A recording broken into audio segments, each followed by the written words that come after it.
High, আমি জানি তোমাদের সবারই এখন খিদে পেয়ে গেছে, আর খিদে পাওয়ারই কথা।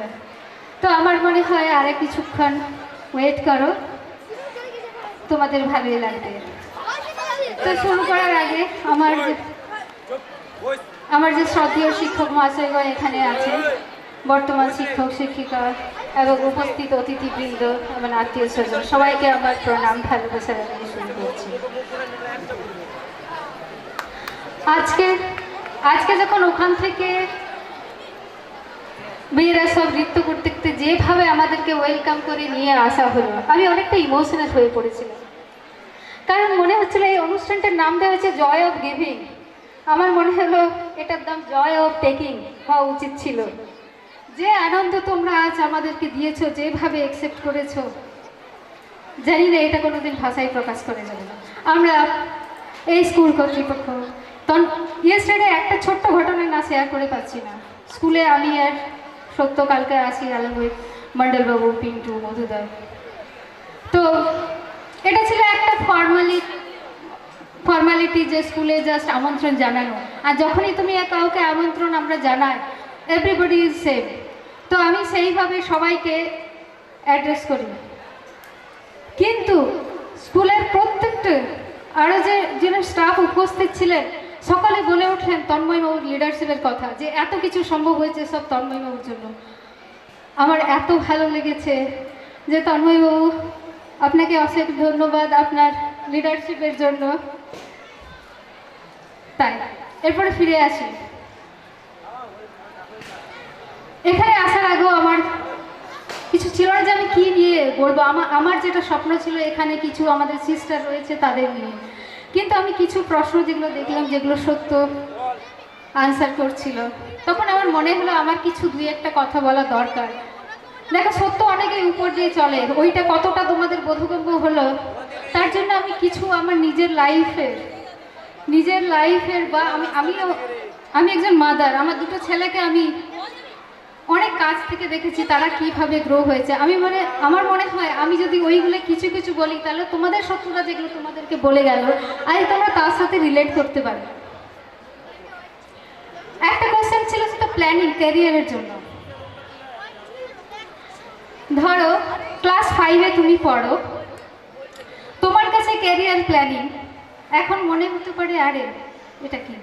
কিন্তু ধরো আমরা মনে হয় প্রত্যেকটা মুহূর্তে আমরা ডিসিশন নিচ্ছি যে আমরা কি করব পরবর্তীকালে। এই যে আজকে তোমরা এখানে বসে আছো, এতেও তোমরা ডিসিশন নিয়েছো যে এখানে আসার, কিছু শোনার, কিছু একটা পারপাস নিয়ে এখানে এসছো। তো ধরো তোমরা স্কুলে আসছো, কোন স্কুলটা পড়ে আসবে তার জন্য কি তোমাদেরকে ভাবতে হয়? না, কারণ ওটা হচ্ছে ক্ষণস্থায়ী। ওটার জন্য তোমাদের 2 ঘন্টা 3 ঘন্টা 4 ঘন্টা স্কুলে কতক্ষণ থাকছো। কিন্তু যদি তোমরা ট্যুরে যাচ্ছ, ধরো মানে একটা উইন্টার প্লেসে গেছো, রাইট, কি নেবে? আরে ওখানে যাওয়ার জন্য আমার উলের জামা কাপড় দরকার, আমার এই চপ্পলটাতে চলবে না, ওখানে আমি স্লিপ করব, পাহাড়ি এলাকাতে যেতে হবে, তার জন্য প্রিপারেশন নিচ্ছ। আর তোমার ক্যারিয়ার একটা এত বড় জিনিস, যার জন্য তোমার জীবনের পুরো বাকি জীবনটা পড়ে রয়েছে, যেটা তোমাকে দেখাবে যে তুমি কোথায় পৌঁছাবে, তোমার আইডেন্টিটি। তোমরা প্ল্যান করবে না? এত ছোট ছোট জিনিস আমরা প্ল্যান করে থাকি, তাই না? তো মনে হতে পারে ক্লাস 5-এ আমি যখন পড়ছি, আমি কি করে প্ল্যান করব আমিও ক্লাস 5-এ, আমি ক্লাস 1, 2, 3, 4, তোমরা তো এখন প্রিপেড থেকে পড়ে আসছো। আমরা কি করে প্ল্যান করতাম? তখন প্ল্যান এটা ছিল না কি হব কি, কিন্তু এটা ছিল আমি আজ স্কুলে আসবো কি না। স্কুলে এলে আমি ক্লাসটা করব, সেটা কতটা আমি কনসেন্ট্রেট করব না, আমি স্কুল আসবো না, কারণ ভাল লাগে না, এইরকম একটা কথা না, আরে যাবো না। কিন্তু আমাদের সময় না, আমাদের প্রত্যেকের এটা চিন্তা ভাবনা করা উচিত, কারণ ক্লাস 5 আমরা কি ক্যারিয়ার ভাবো, কিন্তু এখনকার যেটা আমার করার দরকার, আমরা যদি সেইটা ভাবি আমি স্কুলে আসবো, ক্লাসটা অ্যাটেন্ড করবো কিনা, ক্লাসটা অ্যাটেন্ড করলে কতটা আমি কনসেন্ট্রেশন ওটাতে, যাতে করে এই ক্লাসটা আমার ঘরে গিয়ে আর কিছু করতে না হয়, কতটা আমরা প্রগ্রেসিভ ওয়েতে ওটাকে যখন শুয়ে আছো বা বসে আছো, সেটা কিছু তোমরা লার্নিং করার চেষ্টা করছো কিনা, আজকে কি শিখলাম, এটা তো করতে পারো ক্লাস 5, 6, 7, 8, তোমাদের আর কিছু বেশি ভাবার দরকার নেই। কিন্তু যখন একটু হায়ার ক্লাসে যাচ্ছ, এইসব করতে করতে কি হবে, তোমাদের যে বেস সেটা খুব স্ট্রং হবে। আর বেস যদি স্ট্রং হয়, কারণ তোমরা এখন শিওর না তোমরা ক্যারিয়ারে কোথায় যাবে, আর যদি আমরা প্ল্যানিংটা রেখে দিই, না করি, আমার নিজের একজন বন্ধুর মেয়ে মেডিকেলে 5th টাইম ওরা দিচ্ছে, টার্গেট হচ্ছে MBBS। আমি বলবো না এটা ঠিক না ভুল, আমার খালি এটাই দুঃখ হয় কতটা প্রেসারে ওই মেয়েটা আছে, বছরের পর বছর কতটা মেন্টাল প্রেসার পেরেন্টস তাদের উপরে ক্রিয়েট করছে। আমি জানি এই এলাকাতে অনেক স্টুডেন্টস রয়েছে বছরের পর বছর ওই MBBS দেওয়ার জন্য করে রাখছে। আমার মনে হয় এটাকে একটু ভাবা উচিত। Planning is very important. আমরা যদি তোমাদের যদি কারো ক্ষেত্রে এখন মনে হয় যে ঠিক আছে মেডিকেলে পড়বো, ক্লাস 8 অবধি ঠিক আছে বেস ক্লিয়ার করো, তারপরে কিন্তু একটা MBBS-এ পড়তে গেলে তোমাদের একটা টাইম বক্সিং, ঠিক আছে ম্যাক্সিমাম ক্লাস 12, তারপরে ম্যাক্সিমাম 1 ইয়ার আইটা, আর সেটা আমরা 100% কমিটমেন্ট দিয়ে সেটা করবো। তাহলে কি হবে, জীবনের most productive time you are not wasting by simply, তোমরা ওয়েস্ট করছো না সিম্পলি জাস্ট বারবার ট্রাই করার জন্য। আমি তোমাদেরকে আমার কথা বলি, ক্লাস 10-এ আমাদের সময় মেয়েদের পড়াশোনাতে প্রমোট ছিল না, কেউ ইয়ে করতো না, ইভেন মা বাবাও ইয়ে করতো না। কিন্তু আমি হয়তো একটু লাকি ছিলাম, আমার দাদারা বাইরে ছিল, চাইতো আমি পড়াশোনা করি। এইমাত্র তন্ময়বাবু বলে গেলেন না যে একটা চুড়ি ফিতা বা কারোর জন্য তোমাকে কারোর উপরে নির্ভর করতে হবে না। আমার মনে এই ইয়েতে আমার একটা কথা বলি, আমি তখন ক্লাস 7-এ পড়ি, আমাদের গ্রামে তখন কি রিক্সো নিয়ে সবাই আসতো, রিক্সোতে একজন ভদ্রমহিলা যাচ্ছেন অলংকারে ঝলমল করতে করতে শাড়ি, তো আমার সবাই তাকিয়ে আছে, আমিও তাকিয়ে আছি।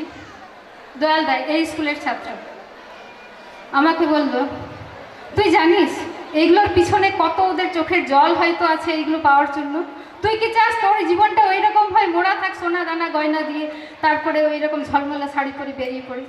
সেই দিন আমার লাইফটা পুরো চেঞ্জ হয়ে গেছিলো। তখন আমি ক্লাস 7-এ পড়ি।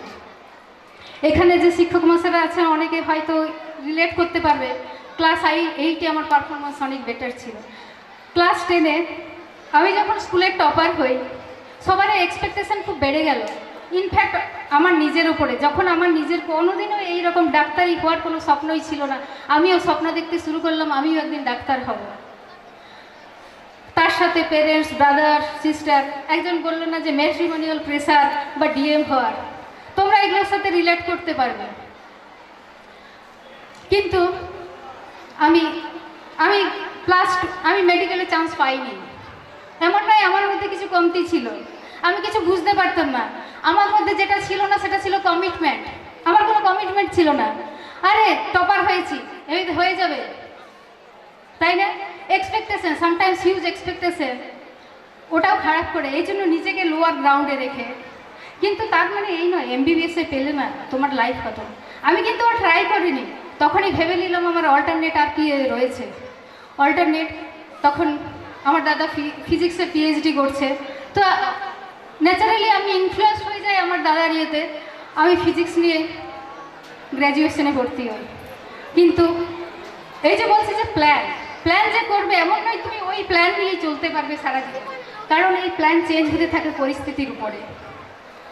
First year due to some physics, আমার কিছু ইলনেসের জন্য আমার ফার্স্ট ইয়ার এক্সাম প্রচণ্ড বাজে হয়। আমি চাইলাম ড্রপ দিতে, কিন্তু এখনকার মতো তখন তো আর এইরকম কানেকশন ছিল না যে ফোন করো তাহলে। সো তাদেরকে ফোন করবো যারা আমাদের ওয়েল উইসার। আমি আমার দাদাকে চিঠি লিখলাম তখন যে আমি ফার্স্ট ইয়ারে পার্ট 1 পরীক্ষা আমি ড্রপ দেবো, কারণ জানে আমার শরীরে কী প্রবলেমটা ছিল। আমি মাইগ্রেনের খুব ভুগতাম, আমার মাইগ্রেন অ্যাটাক হয়, অ্যান্ড ফার্স্ট পরীক্ষা এতটা বাজে হয় আমি বলেছিলাম। কিন্তু দাদার চিঠি আসতে দেরি হবে অনেক। আমি তোমাদেরকে এইগুলো এত কথাগুলো এই জন্যই বলছি, এটা শোনানোর জন্য নয়, আমি কী করে যাতে করে তোমরা যে ডিসিশন মেকিং, এটা নয় একটা ডিসিশন নিয়েছো মানে তোমরা ওটা নিয়ে চলতে পারবে। প্রতিটা মুহূর্তে ডিসিশন নিতে হয়। তোমাদের যখন নিতে পারছো না, ওয়েল উইসার যারা আছে তাদের কাছে রেস্ট দেয়, তাদের কাছে যাও। তখন আমার একজন ফিজিক্সের টিচার, উনি আমাকে প্রচণ্ড স্নেহ করতেন বিষ্ণুপুরে। আমি ওনার কাছে গেলাম, স্যার আমার মাথায় হাত দিয়ে বললেন, মা তোর তো একটা পরীক্ষা হয়েছে, এখন তো 3টে বাকি আছে, যদি ড্রপ দিতেই হয় হোক না 4টা পরীক্ষা, তারপরে বলে দেওয়া যাবে। বাস আমি আবার মনের জোর পেয়ে গেলাম, 3টে পরীক্ষা আমি আবার দিলাম। দেখা গেল আমার যে মার্কসটা এসেছে সেটাই ওই কলেজের সেদিন ফিজিক্স ডিপার্টমেন্টের থেকে হাইয়েস্ট মার্কস। আমার দাদা বলল এটা দিয়েই চল, কিন্তু আমি জানি ওই মার্কস নিয়ে আমি কিন্তু আর এমএসসিতে চান্স পাবো না। মেডিকেলে যখন পেলাম না, গতানুগতিক হচ্ছে যে জেনারেল লাইন, আমি দেখলাম আমার এমএসসি হবে না। সেই মুহূর্তে এই যে তোমরা বললে না যে কী করে ক্যারিয়ার, আমি ওই ক্যারিয়ার ওটাকে লক্ষ্য রেখে এগুলো বলছি। তখন আমার শিফট হয়ে গেল যে আমার মধ্যে ছিল একটা আমাকে জব পেতেই হবে। জব পাওয়ার জন্য কি করতে হবে? আমি জানি আমি আর এমএসসিতে চান্স পাবো না, আমার লাইফ কি শেষ হয়ে যাবে না? আমি তখন দেখলাম বিভিন্ন কম্পিটিটিভ এক্সামগুলোতে আমাকে বসার জন্য, চাকরি পেতে গেলে আমাকে কম্পিটিটিভ এক্সামে বসতে হবে। সেগুলোর জন্য এমন নয় যে আমার যখন রেজাল্ট বেরোবে তারপর আমি ভাববো ওই রেজাল্টে আমি কোন কোন কলেজে বা কোন কোন এক্সামগুলোতে বসতে পারবো, তার জন্য অ্যাপ্লিকেবল আমার এলিজিবিলিটি আছে কিনা। তো এখানে অনেকে হয়তো, তো আমি সেটাই শুরু করেছিলাম। অ্যান্ড আমার যা করণীয় করার, আমি এমসিএ করতে চেয়েছিলাম, মাস্টার অফ কম্পিউটার অ্যাপ্লিকেশন। আমি ওটার জন্য যা করার করেছিলাম, প্ল্যাটফর্মে যা নামাজ পাওয়ার সমস্ত কিছু। তো আমি ওটার এতে বিশদ যাচ্ছি না, তোমাদের যেটা বলছে এখানে হয়তো তোমাদের নট সবাই যে এমবিবিএসের ইঞ্জিনিয়ার, অনেকেই আছে এখন ট্রেন্ড দেখেছি অনেকে নার্সিংয়ে যায়, ঠিক আছে।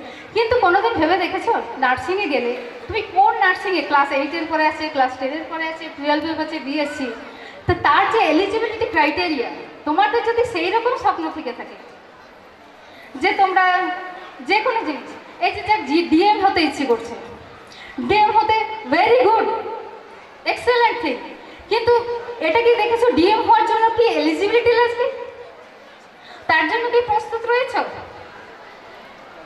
তো এইগুলো তোমাদের যদি কেরিয়ার কোনো স্বপ্ন থাকে, তোমরা সেটার যে এলিজিবিলিটি ক্রাইটেরিয়া, তার জন্য তোমরা এখন থেকে তৈরি করো নিজেকে। সেকেন্ড থিং, এই যে সেটা তো হলো একটা এলিজিবিলিটি দিয়ে তোমরা ইয়ে করছো। আরেকজনের প্রশ্ন ছিল ম্যাট্রিমোনিয়াল, যদি প্যারেন্টসদের একটা প্রেসার আসে, সত্যটা বলে গেল যে ও সবসময় ও একটা হাই লেভেলে চলে, এক্সট্রিম, যে তোমরা কার করছো না, you are good good, but আমি একটু একটু নিচের লেভেল চলে। আমি জানি আমাদের সমাজে সমস্ত কিছু নিয়ে চলতে হয়, মা বাবার সমস্ত কিছু, রাইট? কিন্তু আমার মনে হয় এমন কোনো মা বাবা নেই এই দুনিয়াতে, তুমি যদি তাদেরকে বোঝানোর মতো করে বোঝাতে পারো তুমি কেন এখন বিয়ে করতে চাও না, তারা বুঝবে না। তারা আমাদের জাস্ট ওয়েল উইশার, তারা আমাদের কেউ চায় না টেনে আমাদেরকে নিচে নামিয়ে দিতে। তারা সবসময় চায় ওটা একমাত্র parents and your brother sister well উইশার, তারাই তোমাকে হেল্প করে উপরে ওঠা। তাই এই জন্য যদি আমি বলবো কেন ম্যাট্রিমোনিয়াল এইসবের শিকার হচ্ছে, আমার মনে হয় সিচুয়েশন অনেক বদলে গেছে। আমাদের সময় যদি এটাকে বলতো, এটাকে মনে হতো যে হ্যাঁ এটা অসহায়, কিন্তু আমার মনে হয় তুমি দেখো কিভাবে তোমাদের প্যারেন্টসকে তোমরা বোঝাবে। তো এই জন্য যে নিজের উপরেই দায়টা আসে যে কি করে আমরা আমাদের প্যারেন্টসকে, বা যারা এটা বলছে যে নয়। আমি আমার একটা ছোট্ট ঘটনা বলছি। আমি যখন এমসিএতে আমি বললাম যে এমসিএ পড়বো, তো কোনো একজন আমার মাকে এসে বলে এমসিএ পড়বে, ওয়েস্ট বেঙ্গলে তো চাকরিই হবে না। আমার মা স্বভাবতই, সব দাদারা বাইরে গেছে, আমি এক আসে করে হয়তো আঁকড়ে ধরে বাঁচতে চেয়েছিল আমাকে নিয়ে, যে আমিও যদি ওয়েস্টবেঙ্গল বাইরে চলে যাই। আমার মা বললো কিছুতেই পরীক্ষা দিতে যেতে দেবে না আমাকে। তো মাকে বুঝলাম পরীক্ষা দিলে কি হয়ে গেল, পরীক্ষাটা দিই, ফর্ম ফিল আপ করেছি, পরীক্ষা দিলাম। দেখাচ্ছি যখন আমি চান্স পেলাম, আমার মা আমার সাথে 3 দিন কথা বলেনি।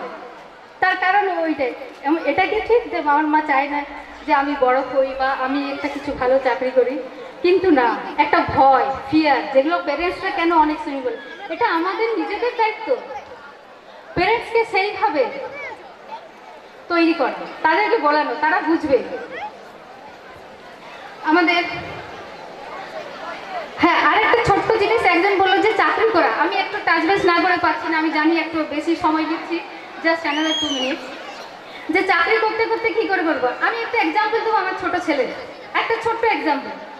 আমার ছেলে এখন পড়ছে, ছোট ছেলে, ও ক্লাস 2nd ইয়ার স্টুডেন্ট, কিন্তু এর মধ্যে 2টো জব করা হয়ে গেছে, 3rd ইন্টার্নশিপ এটাতে করবো। ও যখনই সামার ভ্যাকেশন বা উইন্টার ভ্যাকেশন ওইগুলোতে ইন্টার্নশিপ করতে থাকে। ও কীভাবে নিজেকে প্রিপেয়ার করলো, ও প্রথমে ফার্স্ট ইয়ারে যখন ঢুকে ও একটা অ্যাপ ডেভেলপ করছে, কারণ ওর কোনো স্কিল সেট নেই। তুমি জবে যাবে, তোমার সেই মতো তোমার স্কিল সেটটা ডেভেলপ করতে হবে, নতুবা আমাকে অন্যজন হায়ার করবে কেন, I have to prove myself. তো ও নিজে থেকে ডেভেলপ করলো, সেটা নিয়েও ফার্স্ট একটা ইন্টার্নশিপ নিল, যেটা ফ্রি। কারণ আমাদেরকেও তৈরি হতে হবে এক্সপিরিয়েন্স করার জন্য, আমাদেরকে ফ্রিতেও কাজ করতে হতে পারে, ইভেন সামটাইমস হয়তো পয়সা দিয়ে আমাদেরকে এক্সপিরিয়েন্সটা নিতে হবে। সেকেন্ড ইয়ার যখন ও ফ্রিতে ফার্স্ট টাইম ও ইন্টার্নশিপ করলো, second internship she demanded money that I need salary. He got it. Third one, now ও একটা পেয়েছে, কারণ ওইটাকে ইয়ে করে, তাহলে তোমাদেরকে জব পেতে গেলে তোমাকে এক্সপিরিয়েন্স, প্রথমে কেউ তোমাকে পেড স্যালারি দেবে না। যার ইচ্ছে আছে পড়াশোনা করতে করতে আমি যাতে করে কিছু ইনকাম করতে পারি, মেন্টালি প্রিপেয়ার হতে হবে যে ফ্রি সার্ভিস দেওয়া, কোন ফিল্ডে তোমার সেই স্কিল সেট ডেভেলপ করো, তারপরে তুমি ওই ক্ষেত্রে এগিয়ে যাও। আমার মনে হয় আমাদের অলরেডি হয়ে গেছে। আমি এই নিয়ে অনেক কিছু তো বলতে ইচ্ছে করছে, তো লাস্ট যেটার জন্য আমার এখানে আসা, সেটা হচ্ছে আমাদের এখানে বসে আছে অনেক সিস্টার্স, ওদেরকে নিয়ে আমার অনেক স্বপ্ন। আমি যখন ছোটবেলাতে